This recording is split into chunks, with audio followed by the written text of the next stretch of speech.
saying, even with all the discomfort she was going through, it was necessary to the story of each character. That part was thrilling as an actor and a huge challenge.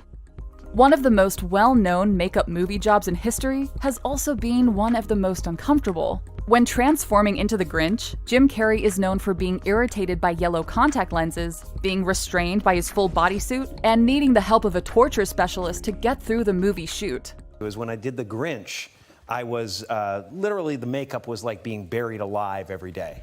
The next time you watch a movie or television show with intensely creative-looking characters, think about how much time and pain went into their looks before you judge their acting. It might make you appreciate them that much more. Thanks for watching! Give this video a big thumbs up and subscribe to The Things for more great content about your favorite TV shows and movies. We'll see you next time!